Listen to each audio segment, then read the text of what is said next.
By the way ಅಮೂಲ್ಯ, ಅಮ್ಮ ತಿಂಡಿ ತಿನ್ನುವಾಗ ಸ್ವಲ್ಪ ಹರ್ಷ ಮಾತಾಡಿದ್ರು, ಬೇಜಾರು ಮಾಡ್ಕೋಬೇಡ. ಅವ್ರ ಸ್ವಭಾವ ಏನು ಅಂತ ನಿನಗೆ ಗೊತ್ತಿದೆ ಅಲ್ವಾ? ಗೊತ್ತು. ಹಾಗಲ್ಲ, ಅವ್ರ ಮಾತು ಸ್ವಲ್ಪ ಹಾರ್ಷ್ ಅನ್ಸಿದ್ರು ಮನ್ಸು ತುಂಬಾ ಮೃದು. ಇನಿಷಿಯಲಿ ನೀನು ಅವ್ರಿಗೆ ಅಡ್ಜಸ್ಟ್ ಆಗೋವರೆಗೂ ನಿನಗೆ ಸ್ವಲ್ಪ ಬೇಜಾರಾಗುತ್ತೆ, ಬಟ್ ಆಮೇಲೆ ಎಲ್ಲ ಸರಿ ಹೋಗುತ್ತೆ. ಅವ್ರು ಏನೇ ಅಂದ್ರು ನೀನು ಮಾತ್ರ ನೀನು ತಾಳ್ಮೆ ಕಳ್ಕೊಬೇಡ ಅಮೂಲ್ಯ, ಓಕೆನಾ?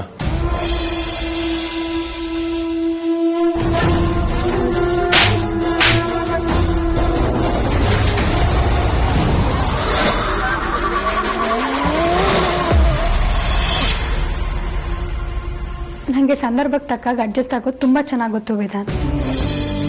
ಯಾರ ಜೊತೆ ಹೇಗಿರ್ಬೇಕು, ಹೇಗ್ ಮಾತಾಡ್ಬೇಕು ಅಂತ ನನಗೆ ತುಂಬಾ ಚೆನ್ನಾಗಿ ಗೊತ್ತಿದೆ.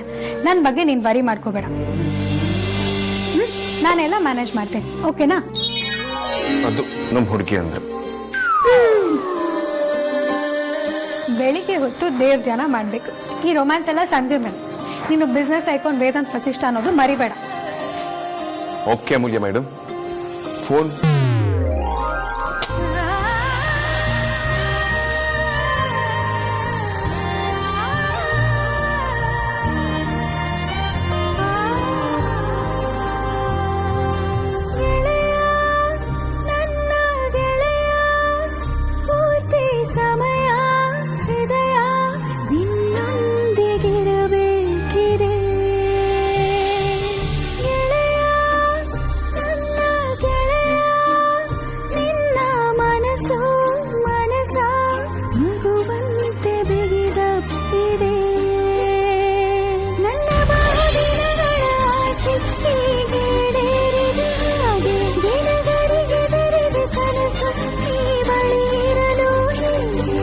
ಜನುಮಕ್ಕೂ ಜೊತೆ ಇರೋ ಜೀವದ ಹಾಗೆ ನೀರದ ಬಯಕೆಯಿದು ಮುಗಿಯದ ಸಿಳಿತವಿದು.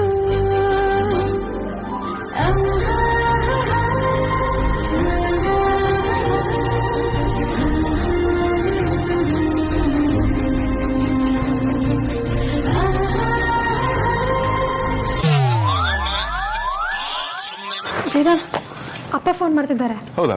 ಏನ್ ವಿಶೇಷ? ರಿಸೀವೇ ಮಾಡಿಲ್ಲ, ನನ್ಗೇನ್ ಗೊತ್ತು. ಸರಿ ಸರಿ ರಿಸೀವ್ ಮಾಡು. ಒಂದ್ ನಿಮಿಷ ಬಂದೆ. ಅಮೂಲ್ಯ ಬೇಗ ಬಾ, ಮಾತಾಡ್ತಾ ಕೂತ್ಬಿಡ್ಬೇಡ, ಆಫೀಸ್ಗೆ ಹೋಗ್ಬೇಕು. ಬೇಗ ಬರ್ತೀನಿ, 5 ನಿಮಿಷ. ಲ್ಯಾಪ್ಟಾಪ್ ಬ್ಯಾಗ್ ಇಲ್ಲಿದೆ.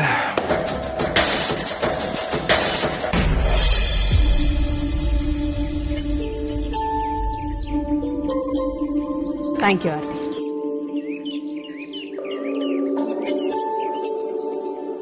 ಆರ್ತಿ, ನಾನ್ ನಿನಗೆ ನಿನ್ನೆನೆ ಹೇಳಿದ್ದೆ ನಿನ್ ತಂಗಿ ತುಂಬಾ ಜೋರಿದ್ದಾಳೆ ಅಂತ. ಇವತ್ ನಿನಗೆ ಅರ್ಥ ಆಗಿರ್ಬೇಕಲ್ವಾ? ಬಂದ್ 2 ದಿನಕ್ಕೆ ಅಡಿಗೆ ಮನೆ ಕಂಟ್ರೋಲ್ನ ಹೇಗ್ ತಗೊಂಡ್ಲು ಅಂತ ನೇನೆ ನೋಡಿದ್ಯಲ್ಲ.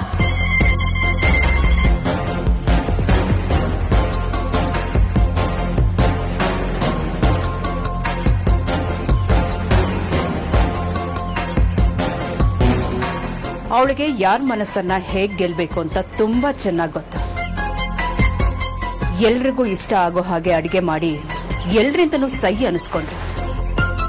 ಅವಳಿವತ್ತು ಕಂಟ್ರೋಲ್ ತಗೊಂಡಿದ್ದು ಬರೀ ಅಡಿಗೆ ಮನೆ ಅಷ್ಟೇ ಅಲ್ಲ ಆರ್ತಿ, ಗಿಡಿ ವಸಿಷ್ಠ ಫ್ಯಾಮಿಲಿ ಜನರನ್ನ.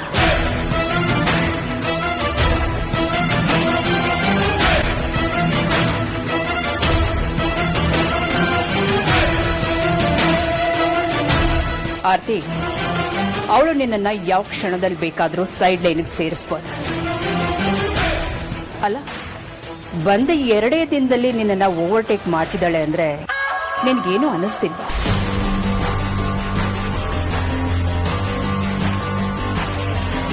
ಅನ್ನಿಸ್ತಿದೆ ಅತ್ತ, ಆದ್ರೆ ಏನ್ ಮಾಡ್ಬೇಕು ಅಂತಾನೆ ಗೊತ್ತಾಗ್ತಿಲ್ಲ. ಅಮ್ಮು ನಾನು ಹೊಡೋಟ್ಟಿದ ತಂಗಿ, ಅವಳು ಏನ್ ಮಾಡಿದ್ರು ನಂಗೆ ತುಂಬಾ ಖುಷಿ ಆಗುತ್ತೆ. ಯಾಕಂದ್ರೆ ನಾವಿಬ್ರು ಚಿಕ್ಕ ವಯಸ್ಸಿಂದ ಒಟ್ಟಿಗೆ ಬೆಳೆದವರು. ಅವಳ ಬಗ್ಗೆ ಯಾರಾದ್ರೂ ಏನಾದ್ರೂ ಹೇಳಿದ್ರೆ ನನಗೆ ತುಂಬಾ ಹೆಮ್ಮೆ ಆಗುತ್ತೆ ಅತ್ತೆ. ಆರ್ತಿ, ನೀನ್ ಹೇಗೆ ಚಿಕ್ಕ ಮಕ್ಕಳ ಹಾಗೆ ಬಿಹೇವ್ ಮಾಡೋದನ್ನ ಸ್ಟಾಪ್ ಮಾಡು. ಏನೇನು ಒಳ್ಳೆತನನೇ ನಿನ್ನನ್ನ ಹಾಳು ಮಾಡುತ್ತೆ. ನೀನಿನ್ನೂ ನನ್ನ ತಂಗಿ ಅಂತ ಪ್ರೀತಿ ಕರುಣೆ ತೋರಿಸ್ತಾ ಇದ್ರೆ ಇಡೀ ಮನೆನ ತನ್ನ ಕಂಟ್ರೋಲ್ಗೆ ತಗೊಂಡು ನಿನ್ನ ಕೆಲಸದೊಳಗೆ ಟ್ರೀಟ್ ಮಾಡ್ತಾಳಷ್ಟೇ. ಈಗ್ಲಾದ್ರೂ ಸ್ವಲ್ಪ ಹುಷಾರಾಗು. ನಾನು ಏನ್ ಮಾಡ್ಬೇಕು ಅಂತಾನೆ ಗೊತ್ತಾಗ್ತಿಲ್ಲ ಅತ್ತೆ. ನಂಗೆ ವಿಕ್ಕಿ ನೋಡ್ತಿದ್ರೆ ಅಯ್ಯೋ ಪಾಪ ಅನ್ಸುತ್ತೆ ಆರ್ತಿ. ಆ ಅಮೂಲ್ಯ ವೇದಾಂತ್ ಸೇರ್ಕೊಂಡು ನಿನ್ನ ವಿಕ್ಕಿ ಅಸ್ತಿತ್ವನೇ ಇಲ್ಲದೆ ಇರೋಗ್ ಮಾಡ್ತಾರೇನೋ ಅಂತ ಭಯ ಆಗ್ತಿದೆ. ನಿನ್ ಗಂಡ ವಿಕ್ಕಿ ವೇದಾಂತ್ಗೆ ಅಸಿಸ್ಟೆಂಟ್ ತರ ತಿರುಗಾಡ್ಕೊಂಡಿದ್ದಾನೆ. ಅವನ್ ಸಹವಾಸ ಬಿಟ್ಟು ಒಂದು ಕಂಪ್ನಿ ಶುರು ಮಾಡಿದಿದ್ರೆ ಇಷ್ಟೊತ್ತಿಗೆ ದೊಡ್ಡದಾಗಿ ಬೆಳೀತಿದ್ದ. ಆದ್ರೆ ಏನ್ ಮಾಡೋದು, ಅವನ ಹಣೆ ಬರಾನೆ ಇಷ್ಟು ಅನ್ಸತ್ತೆ. ನೀನು ನಿನ್ ಗಂಡನ ಹಾಗೆ ಮಾತಾಡದೆ ಸುಮ್ಮನಿದ್ರೆ ನೀನು ನಿನ್ ತಂಗಿ ಅಮೂಲ್ಯಂಗೆ ಅಸಿಸ್ಟೆಂಟ್ ಆಗ್ಬಿಡ್ತೀಯ. ಆಮೇಲೆ ಅವಳು ಹೇಳಿದನ್ನೆಲ್ಲ ಮಾಡ್ಕೊಂಡು ಅವಳು ಹಿಂದೆನೆ ತಿರುಗಾಡ್ತಾ ಇರಬೇಕಾಗತ್ತೆ. ನೋಡು, ನಾನು ಹೇಳಿದ್ದನ್ನೆಲ್ಲ ಹೇಳಿದ್ದೀನಿ. ಇಷ್ಟ್ರ ಮೇಲೆ ನಿನ್ನಿಷ್ಟ. ಇಲ್ಲ ಅತ್ತೆ, ನನ್ನ ತಂಗಿ ಅಮೂಲ್ಯಂಗ್ ನೆರಳಾಗಿರೋದಕ್ಕೆ ನಾನು ಇಷ್ಟಪಡಲ್ಲ. ಅಮ್ಮು ವೇದಾಂತ್ ಭವನ ಮದ್ವೆ ಆಗಿರ್ಬೋದು, ನಾನೀ ಮನೆಗೆ ಮೊದಲು ಸೊಸೆಯಾಗಿ ಬಂದಿದ್ದು. ಗುಡ್ ಆರ್ತಿ, ಈಗ ನಾನು ನಿನ್ಗೆ ಹೇಳಿದ್ದೆಲ್ಲ ಅರ್ಥ ಆಗಿದೆ ಅಂತ ಅನ್ಕೊಡ್ತೀನಿ. ಹಾಗೆ ಇನ್ನೊಂದು ವಿಷಯ, ನೀನ್ ಈ ಮನೆ ಹಿರಿ ಸೊಸೆ ಅಂತ ಅಂದ್ಕೊಂಡು ಕೂತ್ಕೊಂಡ್ರೆ ಆಗಲ್ಲ. ಆ ಹಿರಿ ಸೊಸೆ ಅನ್ನೋದನ್ನ ಉಳಿಸ್ಕೊಳಕ್ಕೆ ನೀನು ನಿನ್ ತಂಗಿನ ಪಕ್ಕಕ್ಕೆ ತಳ್ಳಬೇಕಾಗತ್ತೆ. ಸರಿ ಅತ್ತೆ, ನಾನು ಏನ್ ಮಾಡ್ಬೇಕು ಅಂತ ಹೇಳಿ. ನೀವ್ ಹೇಗೆ ಹೇಳ್ತೀರೋ ನಾನು ಹಾಗೆ ಕೇಳ್ತೀನಿ. ಈಗ ನೀನು ಸುಹಾಸಿನಿ ಸೊಸೆ ಅಂತ ಅನ್ಕೊಂಡೆ, ನಾನು ಹೇಳ್ದಾಗ ಮಾಡು.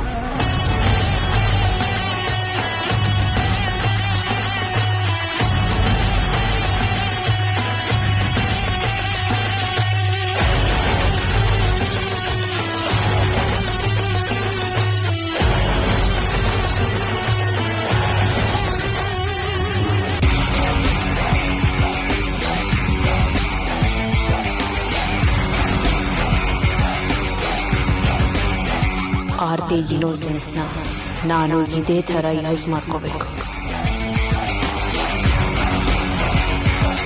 ಸರಿ ಅತ್ತೆ, ನೀವ್ ಹೇಳ್ದಾಗೆ ಮಾಡ್ತೀನಿ. ಆದ್ರೆ ಅತ್ತೆ, ನೀವ್ ಹೇಳ್ದಂಗ್ ಮಾಡಿದ್ರೆ ಇಡೀ ಮನೆ ಕಂಟ್ರೋಲ್ನ ಅಮ್ಮ ಕೈ ಕೊಟ್ಟಾಗಲ್ವಾ? ಆರ್ತಿ, ಈಗ ಮೊದಲು ನಾನು ಹೇಳ್ದಾಗ ಮಾಡು. ವೇದಾಂತಿಂದ ಅಮೂಲ್ಯನ ದೂರ ಮಾಡು. ಅವಳು ನೀನ್ ಹೇಳ್ದಾಗೆ ಕೇಳೋ ಹಾಗೆ ಮಾಡ್ಕೊ. ಈ ಮನೆಗೆ ನೀನ್ ಸೀನಿಯರ್ ಆಗಿರ್ಬೇಕು, ಅವಳು ಜೂನಿಯರ್ ಆಗಿರ್ಬೇಕು. ಅವಳನ್ನ ನಿನ್ ಕಂಟ್ರೋಲ್ನಲ್ಲಿ ಇಟ್ಕೊ. ಸರಿ ಅತ್ತೆ.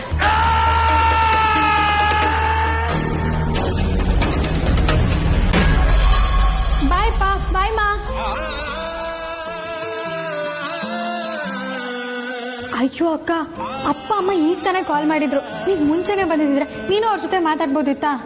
ಪರವಾಗಿಲ್ಲ ಅಮ್ಮ, ಹೇಗಿದ್ರು ಅಮ್ಮನ ಹತ್ರ ದಿನದಲ್ಲಿ ಒಂದ್ಸತಿ ಕಾಲ್ ಮಾಡಿ ಮಾತಾಡ್ತೀನಿ. ನಾನು ಆಮೇಲೆ ಫೋನ್ ಮಾಡಿ ಮಾತಾಡ್ತೀನಿ ಬಿಡು. ಅಮ್ಮ ಫ್ರೀ ಇದೆಯಾ? ಒಂದು 5 ನಿಮಿಷ ಮಾತಾಡ್ಬೋದಾ?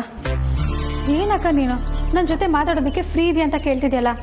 ನೀನ್ ಮಾತಾಡ್ತೀಯ ಅಂದ್ರೆ ನಾನು ಯಾವಾಗ್ಲೂ ಫ್ರೀನೇ. ಏನ್ ವಿಷಯ ಅಂತ ಹೇಳಕ್ಕ? ಹೇಳ್ತೀನಿ, ಆದ್ರೆ ಇಲ್ಲಿ ಬೇಡ, ರೂಮಲ್ಲಿ ಮಾತಾಡೋಣವಾ?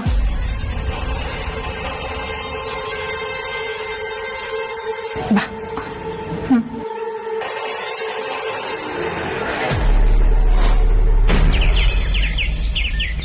ಸಾರ್ಥಕ್, ಸಾರ್ಥಕ್, ಇಲ್ಲಿದ್ದೀರಾ? ನಾನು ಆದ್ಯ ಆರ್ಗ್ಯಾನಿಕ್ಸ್ಗೆ ಒಂದು ಆಪ್ ಮಾಡೋಣ ಅಂತ ಅನ್ಕೊಂಡಿದೀನಿ. ಹೋಮ್ ಪೇಜ್ ಅಲ್ಲೇ ಎಲ್ಲ ಇಮೇಜಸ್ ಕೂಡ ಇರುತ್ತೆ. ಅದನ್ನ ಕ್ಲಿಕ್ ಮಾಡ್ತಿದಂಗೆ ಡಿಜಿಟಲ್ ಪೇಮೆಂಟ್ ಕೂಡ ಆಗ್ಬಿಡತ್ತೆ. 1 hour ಅಲ್ಲಿ ಪೇ ಆನ್ ಕೂಡ ಆನ್ ಆಗತ್ತೆ. ಸೊ ಏನಂತೀರ ಈ ಐಡಿಯಾ ಬಗ್ಗೆ? ನಿನ್ನ ಐಡಿಯಾ ಏನೋ ಚೆನ್ನಾಗಿದೆ, ಆದ್ರೆ ಈ ಐಡಿಯಾನ ನಿಮ್ಮಣ್ಣ ವೇದಾಂತ್ ಒಪ್ಪೋದು ಡೌಟ್. ಯಾಕೆ ಒಪ್ಪಲ್ಲ ಸಾರ್ಥಕ್? ಇದರಿಂದ ಮಾರ್ಕೆಟಿಂಗ್ ಹೆಲ್ಪ್ ಆಗತ್ತೆ, ಪರ್ಚೇಸ್ ಕೂಡ ಜಾಸ್ತಿ ಆಗತ್ತೆ, ಸೊ ಸೇಲ್ಸ್ ಕೂಡ ಈಸಿ ಆಗಬಹುದು ಅಲ್ವಾ? ಯು ಡೋಂಟ್ ವರಿ, ಅಣ್ಣ ನಾನು ಒಪ್ಪಿಸ್ತೀನಿ. ಅದ್ ಹಾಗಲ್ಲ ಆದ್ಯ. ನಿಮ್ಮಣ್ಣ ಆದ್ಯ ಆರ್ಗ್ಯಾನಿಕ್ಸ್ ನ ಶುರು ಮಾಡಿದ್ದೆ ರೈತರು ಬೆಳೆದಿದ್ದ ಬೆಳೆನ ನೇರವಾಗಿ ಅವರಿಂದ ಕೊಂಡ್ಕೊಂಡು ಮಧ್ಯದಲ್ಲಿರೋ ಈ ದಳ್ಳಾಳಿಗಳನ್ನ ಅವಾಯ್ಡ್ ಮಾಡಿ ಪೂರ್ತಿ ಲಾಭ ರೈತರಿಗೆ ಸಿಗೋ ತರ ಆಗ್ಬೇಕು ಅಂತ. ಈಗ ನೀನ್ ಆಪ್ ಎಲ್ಲ ಮಾಡಕ್ ಹೋದ್ರೆ ನನ್ಗೆ ಯಾಕೆ ವರ್ಕೌಟ್ ಆಗಲ್ಲ ಅನ್ಸಿದೆ. ಸರಿ, ಆಗಿದ್ರೆ ನಾವ್ಯಾಕೆ ನಮ್ಮ ಆಪ್ ಜೊತೆ ಚಿಕ್ಕತೆ ಮೆಸ್ನ ಟೈಅಪ್ ಮಾಡ್ಕೋಬಾರ್ದು ಅಂತ. ಅವಾಗ್ಲೇ ಅಮ್ಮ ಹೇಳ್ದಂಗೆ ಅವ್ರ ಮೆಸ್ಸಿಗೆ ಬರೋರೆ ವರ್ಕಿಂಗ್ ಕ್ಲಾಸ್ನವರು. ಸೊ ಅತ್ತೆ ಏನಾದರೂ ನಮ್ಮ ಆರ್ಗ್ಯಾನಿಕ್ ಪ್ರಾಡಕ್ಟ್ಸ್ನ ಯೂಸ್ ಮಾಡಿ ಅಡುಗೆ ಮಾಡಿದ್ರು ಅಂತಂದ್ರೆ ನಮ್ಮ ಆ್ಯಪ್ನ ಮೂಲಕ ಸ್ಟೂಡೆಂಟ್ಸ್ಗಳಿಗೆ ಬೇರೆ ಬೇರೆಯವ್ರಿಗೆ ಫುಡ್ ಡೆಲಿವರಿ ಆಗುತ್ತೆ. ಇದರಿಂದ ಎಲ್ರಿಗೂ ಹೆಲ್ದಿ ಫುಡ್ ಸಿಗುತ್ತೆ ಅಲ್ವಾ? ಪರವಾಗಿಲ್ಲ ಆದ್ಯಾ, ನಿನ್ ತಲೆಯಲ್ಲೂ ಕೆಲವೊಂದ್ಸಲ ಒಳ್ಳೊಳ್ಳೆ ಐಡಿಯಾಗಳು ಬರುತ್ತೆ. ನಾನು ಯಾವ್ದಕ್ಕೂ ಇದ್ರ ಬಗ್ಗೆ ವೇದಾಂತ್ ಹತ್ರ ಒಂದ್ಸಲ ಮಾತಾಡ್ತೀನಿ. ಅದರಿಂದ ಆದ್ರೂ ನಮ್ ರೊಮ್ಯಾನ್ಸ್ ಮನೆಯಿಂದ ಹೊರಗೆ ಕಂಟಿನ್ಯೂ ಆಗ್ಬೋದಲ್ವಾ? ಏನ್ ನಿಮ್ ಮಾತಿನ ಅರ್ಥ? ಅದೇನಿಲ್ಲ ಆದ್ಯಾ, ನಿನ್ ಐಡಿಯಾ ಆಗಿದ್ರು ತುಂಬಾ ಚೆನ್ನಾಗಿದೆ. ನಿಮ್ ಅಣ್ಣನ್ ಖಂಡಿತ ಇಷ್ಟ ಆಗೇ ಆಗುತ್ತೆ. ಆಗ ನೀನು ಆದ್ಯ ಆರ್ಗನ್ಸ್ ಕೆಲ್ಸದ ಮೇಲೆ ಆಫೀಸ್ಗೆ ಬಂದು ಹೋಗಿ ಮಾಡ್ತಿರ್ತೀಯ, ನನ್ ಕೈಗೂ ಸಿಕ್ತಿರ್ತೀಯ ಅಂತ. ಇನ್ನ ತರಟು ಒಂದು ಪೂರ ಬುಡ್ದು ಬೆತ್ತದಲ್ಲ ಬರ್ಪು ಜಾಪಂಡು ಪೋದಿನ ಬೇರೆ ತೂಲೆ. ಈ ಖುಷಿಗೆ ನಿನ್ ಮಂಗಳೂರು ಗಂಡನೇ ಮದ್ವೆ ಆಗೋದಿತ್ತು. ನೀನ್ ಅರ್ಥ ಆಗದಿರೋ ಭಾಷೆ ನನಗ್ ಬೈದ್ರು ಹೊಗಳದಾಗೆ ಇರುತ್ತೆ. ಗೆದ್ಲು ತಿಂದ್ರು ನಿಮ್ ತಲೆಯಲ್ಲಿ ಇಂಥ ಸ್ಟುಪಿಡ್ ಬಿಟ್ರು ಬೇರೇನು ಬರಕ್ ಸಾಧ್ಯನೇ ಇಲ್ಲ ಅಂತಂದೆ. ಹೈ 3 ವರ್ಷ ಜನ ಮೆಚ್ಚಿದ ಜೋಡಿ ಗೆದ್ದಿರೋ ಅಮೂಲ್ಯ ವೇದಾಂತ್ ತಂಗಿ ನಾದ್ನಿಯವಳು ರೊಮ್ಯಾನ್ಸ್ ಬಗ್ಗೆ ಮಾತಾಡಿದ್ರೆ ಸ್ಟುಪಿಡ್ ಅಂತಾಳೆ. ಅಮ್ಮ ಹೇಗನ್ನಿಸ್ತಿದೆ ಮನೆ ಎಲ್ಲ ಅಡ್ಜಸ್ಟ್ ಆಯ್ತಾ? ಏನೂ ಪ್ರಾಬ್ಲಮ್ ಇಲ್ಲ ತಾನೆ? ನನಗಂತೂ ಸಖತ್ತಾಗಿ ಅಡ್ಜಸ್ಟ್ ಆಯ್ತು ಅಕ್ಕ. ಅಮ್ಮನ ಹತ್ರನೂ ಅದನ್ನೇ ಹೇಳ್ತಿದ್ದೆ, ನನಗೆ ನಮ್ಮ ಮನೆ ಬಿಟ್ಟು ಬಂದಿದ್ದೀನಿ ಅಂತ ಸ್ವಲ್ಪನೂ ಅನಿಸ್ತಾ ಇಲ್ಲ. ನನ್ನ ಮನೆ ನೆನಪು ಆಗ್ತಿಲ್ಲ, ಒಂಚೂರು ಬೇಜಾರು ಆಗ್ತಿಲ್ಲ ಗೊತ್ತಾ, ಅಷ್ಟು ಅಡ್ಜಸ್ಟ್ ಆಗಿದೆ. ನಿನ್ಗೆ ಅಡ್ಜಸ್ಟ್ ಆಗಿದೆ ಅಲ್ವಾ? ನನ್ಗೆ ಅದೇ ಖುಷಿ. ಅಕ್ಕ ಆಗ್ಲೇನೋ ಮಾತಾಡ್ಬೇಕು ಅಂದೆಲ್ಲ, ಏನಕ್ಕ ಅದು? ಅಮ್ಮ ನಿನ್ನ ಹತ್ರ ಆ ವಿಷಯನ ಹೇಗೆ ಹೇಳ್ಬೇಕು, ಅದನ್ನ ನೀನು ಹೇಗೆ ತಗೊಂತೀಯ ಅಂತಾನೆ ನನಗೆ ಗೊತ್ತಾಗ್ತಿಲ್ಲ. ಅಯ್ಯೋ ನಾನು ಹೆಂಗೂ ತಗೊಳಲ್ಲ ಅಕ್ಕ, ನೀನ್ ಹೇಳು. ನೀನೇನ್ ಹೇಳಿದ್ರು ನಾನು ಅದನ್ನ ಕೇಳ್ತೀನಿ. ಅಕ್ಕ ತಂಗಿರ ಮಧ್ಯೆ ಮುಚ್ಚುಮರೆ ಇರಬಾರ್ದು. ನಮ್ಮ ಕಷ್ಟಕ್ಕೆ ನಾವೇ ಆಗ್ಬೇಕು. ಅದು ಅಲ್ಲದೆ ನಾವಿಬ್ರು ಈಗ ಒಂದೇ ಮನೇಲಿ ಇದ್ದೀವಿ. ಇದೊಂಥರ ನಮ್ಗೆ ಸೂಪರ್ ಅಡ್ವಾಂಟೇಜು. ನನ್ನ ಕಷ್ಟಕ್ಕೆ ನೀನು, ನಿನ್ ಕಷ್ಟಕ್ಕೆ ನಾನು ಆಗ್ಬೇಕು. ನೀನ್ ಏನ್ ಹೇಳ್ಬೇಕು ಅಂದ್ಕೊಂಡಿದ್ಯೋ, ಏನು ಅಂದ್ಕೊಂಡೆ ಆರಾಮಾಗಿ ಹೇಳು. ಅಮ್ಮ ನಾನು ನಿನ್ನಷ್ಟಾಗ್ಲಿ ಅತಿಥಿ ಅಷ್ಟಾಗ್ಲಿ ಮುಂದೆ ಓದಕ್ಕಾಗ್ಲಿಲ್ಲ. ಕರೆಕ್ಟಾಗಿ PU ಕೂಡ ಮುಗ್ಸಕ್ಕಾಗ್ಲಿಲ್ಲ. ಅದು ನಿನ್ಗೆ ಚೆನ್ನಾಗಿ ಗೊತ್ತು. ಅದರಿಂದ ನಾನು ಹೊರಗಡೆ ಹೋಗಿ ಎಲ್ಲೂ ಕೆಲಸ ಮಾಡೋದಕ್ಕೆ ನನ್ಗಷ್ಟು ಭರವಸೆನೂ ಇರಲಿಲ್ಲ. ವಿಕ್ಕಿ ಅವ್ರೇನೋ ನನ್ನ ಇಷ್ಟಪಟ್ಟು ಮದುವೆ ಆದ್ರು, ಅದು ನನ್ನ ಅದೃಷ್ಟ. ಇಲ್ಲ ಅಂದಿದ್ರೆ ನನ್ನ ಗತಿ ಏನಾಗ್ತಿತ್ತೋ ಏನೋ. ಅಕ್ಕ ಓದ್ದೋರೆಲ್ಲ ಬುದ್ಧಿವಂತರು ಅಂತ ಅಲ್ಲ ಅಕ್ಕ. ನೀನ್ಯಾಕೆ ಓದಿಲ್ಲ ಅಂತ ಫೀಲ್ ಮಾಡ್ಕೊಳ್ತಿದ್ಯಾ? ಅದು ಹಾಗಲ್ಲ ಅಮ್ಮು, ನೀನು ಓದಿದ್ಯಾ ಅಲ್ವಾ, ಅದಕ್ಕೆ ನಿನ್ಗೇನು ಅನ್ನಿಸ್ತಿಲ್ಲ. ನಾನು ಓದಿಲ್ಲ ಅಲ್ವಾ, ಅದಕ್ಕೆ ನನಗೆ ಫೀಲ್ ಆಗ್ತಿದೆ. ಆ ದೊಡ್ಡ ದೊಡ್ಡ ಪಾರ್ಟಿಗಳಲ್ಲಿ ಚೆನ್ನಾಗಿರೋ ಹುಡುಗಿರು ಬಂದು ವಿಕ್ಕಿ ಅವ್ರ ಹತ್ರ ಇಂಗ್ಲೀಷಲ್ಲಿ ಮಾತಾಡ್ತಿರ್ಬೇಕಾದ್ರೆ ನಾನು ಅವ್ರನ್ನೇ ಕಣ್ ಬಿಟ್ಕೊಂಡು ನೋಡ್ತಿರ್ತೀನಮ್ಮ. ಅವಾಗ ನನ್ಗೆ ಹೇಗೆ ಅನ್ಸುತ್ತೆ ಗೊತ್ತಾ, ವಿಕ್ಕಿ ಅವ್ರಿಗೆ ನಾನು ಸರಿಯಾದ ಜೋಡಿ ಅಲ್ಲ ಅಂತ ಅನ್ಸುತ್ತೆ. ಅದಕ್ಕೆ ನಾನು ಇವಾಗ ಒಂದು ತೀರ್ಮಾನಕ್ಕೆ ಬಂದಿದ್ದೀನಿ. ಅದೇನ್ ತೀರ್ಮಾನಕ್ಕೆ ಬಂದಿದ್ಯಾ ಹೇಳಕ್ಕ? ಅಮ್ಮ ಅದು ನಾನು ಮುಂದಕ್ಕಿನ್ನ ಓದಬೇಕು ಅನ್ಕೊಂಡಿದ್ದೀನಿ. ಇಂಗ್ಲೀಷ್ ಕಲಿಬೇಕು ಅಂತ ಕೂಡ ಅನ್ಕೊಂತಾ ಇದ್ದೀನಿ. ಯಾಕಂದ್ರೆ ವಿಕ್ಕಿ ಅವ್ರಿಗೆ ಅವ್ರ ಹೆಂಡತಿ ಓದಿಲ್ಲ ಅಂತ ಅನ್ನಿಸ್ಬಾರ್ದಲ್ವಾ. ನಾನು ಅವ್ರಿಗೆ ಹೊಂದೋ ಅಂತ ಹೆಂಡತಿ ಆಗ್ಬೇಕು. ನಾನು ನಿಂತರಾನೆ ಅವ್ರಿಗೆ ಬಿಸ್ನೆಸ್ ಅಲ್ಲಿ ಕೈ ಜೋಡಿಸ್ಬೇಕು, ಅವ್ರಿಗೆ ಸಪೋರ್ಟ್ ಆಗಿ ನಿಲ್ಬೇಕು ಅಂತ ಅನ್ಕೊಂಡಿದ್ದೀನಿ. ನಾನಿಷ್ಟೆಲ್ಲ ಮಾಡಬೇಕು ಅಂದ್ರೆ ನನಗೆ ನಿನ್ ಸಪೋರ್ಟ್ ಬೇಕು. ನನಗೆ ಹೆಲ್ಪ್ ಮಾಡ್ತೀಯಾ ಅಮ್ಮು? ಅಕ್ಕ ನೀನೇ ಇಷ್ಟು ಇಂಟ್ರೆಸ್ಟ್ ಪಟ್ಟು ಓದ್ತೀನಿ ಅಂತಿರುವಾಗ ನಾನು ನಿನಗೆ ಸಪೋರ್ಟ್ ಮಾಡಲ್ವಾ? ನೀನ್ ಇಷ್ಟೆಲ್ಲ ಯೋಚನೆ ಮಾಡ್ತಿದ್ಯಾ ಅಂತ ಕೇಳಿ ನಂಗೆ ಸಿಕ್ಕಾಪಟ್ಟೆ ಖುಷಿ ಆಗ್ತಿದ್ಯಾ ಅಕ್ಕ. ನಿನ್ ತಂಗಿಯಾಗಿ ಯಾವಾಗ್ಲೂ ನಿನಗೆ ಸಪೋರ್ಟಿವ್ ಆಗಿರ್ತೀನಿ. ನಿಂಗೆ ಯಾವ ಸಬ್ಜೆಕ್ಟ್ ಓದ್ಬೇಕು ಅಂತಿದ್ಯೋ ಓದು ಅಕ್ಕ. ಅಮ್ಮು ನನಗೆ ನಿನ್ ಸಪೋರ್ಟ್ ಬೇಕಾಗಿರೋದು ಓದ್ನಲ್ಲ ಕಣೆ. ಅಂದ್ರೆ ನಿನ್ ಮಾತು ನನಗೆ ಅರ್ಥ ಆಗ್ಲಿಲ್ಲ ಅಕ್ಕ. ಅಮ್ಮು ನಿನ್ಗೆ ಗೊತ್ತಲ್ವಾ, ಇಷ್ಟು ವರ್ಷ ಅಡುಗೆ ಮನೆ ಕೆಲಸ ಅಂತ ಅದರಲ್ಲೇ ಬ್ಯುಸಿ ಆಗ್ಬಿಟ್ಟೆ. ದೊಡ್ಡ ಮನೆ ಅಂದಮೇಲೆ ಒಂದಾದ್ಮೇಲೆ ಒಂದು ಕೆಲಸಗಳು ಇದ್ದೇ ಇರುತ್ತೆ. ಆ ಕೆಲಸಗಳು ಮಾಡಿಕೊಂಡು ನಾನು ಓದೋ ಕಡೆ ಇಲ್ಲ ಅಕಾಡೆಮಿಕ್ ಸೇರ್ಕೊಳ್ಳೋ ಕಡೆ ಕಾನ್ಸಂಟ್ರೇಟೇ ಮಾಡೋಕ್ಕಾಗಲಿಲ್ಲ. ಅದಕ್ಕೆ ಓದೋದನ್ನು ನೀನು ಬಂದ್ಮೇಲೆ ಮಾಡೋಣ ಅಂತ ಮುಂದಕ್ಕೆ ಹಾಕಿದ್ದೆ. ಸ್ವಲ್ಪ ಟೈಮ್ ಆಫೀಸ್ಗೆ ಹೋಗ್ದೆ, ಈ ಮನೆ ಕೆಲಸದ ಜವಾಬ್ದಾರಿನೆಲ್ಲ ನೀನೇ ತಗೊಬೋದಾ ಅಂತ.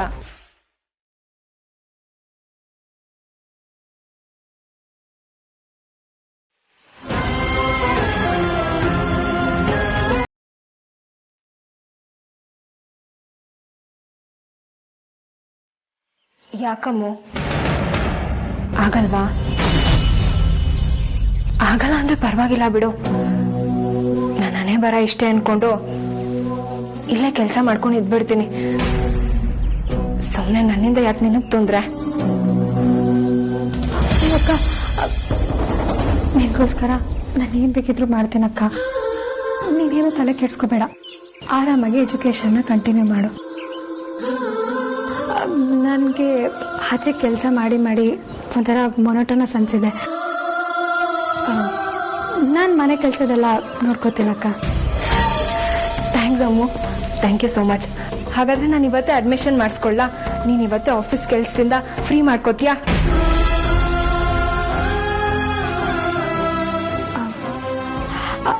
ಹಾಂ ಅಕ್ಕ, ಹಾಗೆ ಆಗಲಿ.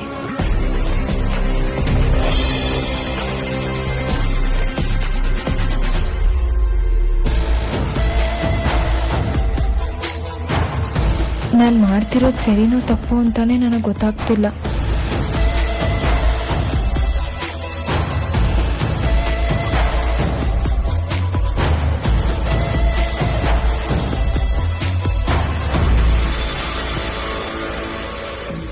ಅಮ್ಮು, ನಾನು ಹೇಳ್ದೆ ಅಂತ ನೀನು ಆಫೀಸ್ಗೆ ಹೋಗಿಲ್ಲ ಅಂತ ಏನಾದರೂ ವೇದಾಂತ್ ಬಾವಂಗೆ ಹೇಳಿದ್ರೆ ಅವ್ರು ಬೇಜಾರು ಮಾಡ್ಕೋತಾರೋ ಏನೋ. ನೀನು ಬೇರೆ ಏನಾದರೂ ಹೇಳಿ ಮ್ಯಾನೇಜ್ ಮಾಡ್ಬೋದಾ?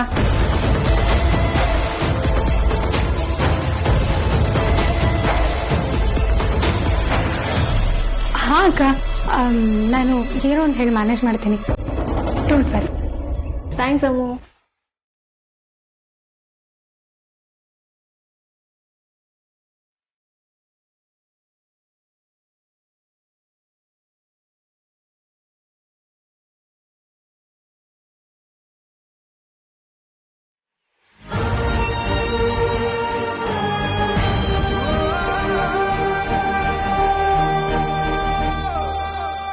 ಫೈಲ್ಸ್ ಎಲ್ಲ ರೆಡಿ ಇದೆಯಾ?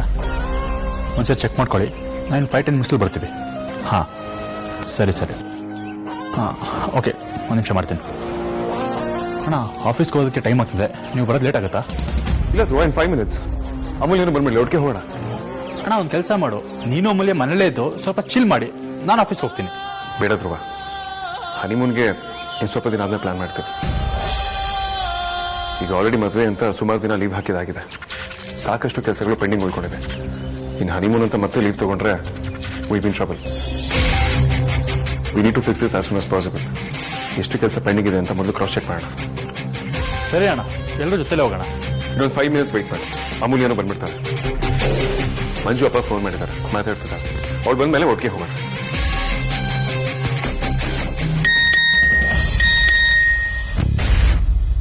ಅಣ್ಣ, ಅದೇನೋ ಕೆಲಸ ಇದೆ ಅಂತ ಆಲ್ಟರ್ ಆಫೀಸ್ಗೆ ಬಂದು ಹೋಗು ಅಂತ ಹೇಳಿದ್ದಾರೆ. ನೀವು ಆಫೀಸ್ಗೆ ಹೋಗಿರಿ, ನಾನೇಂದು ಕೇಳ್ಕೊಬರ್ತೀನಿ. ಶೋರ್ ಧ್ರುವ, ಟೇಕ್ ಕೇರ್. ಅಮೂಲ್ಯ, ಅಮೂಲ್ಯ. ಹಾ ವೇದಾಂತ್.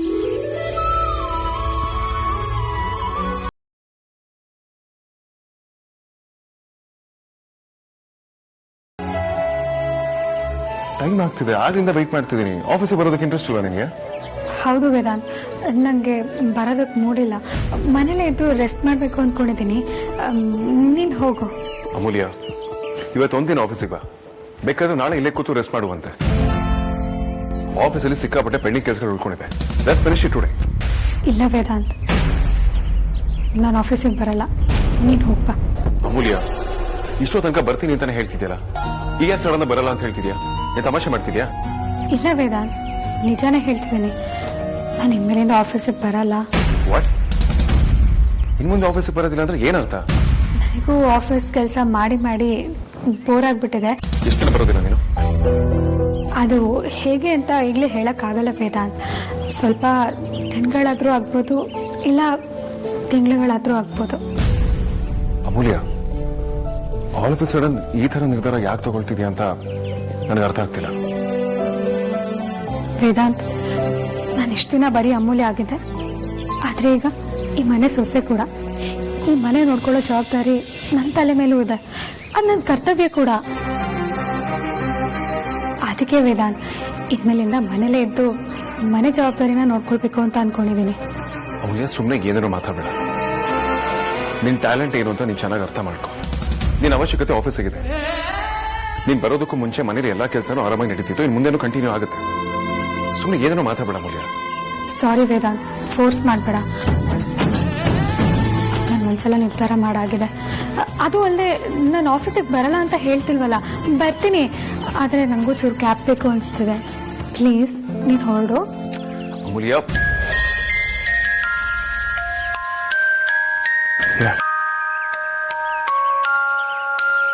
Take care.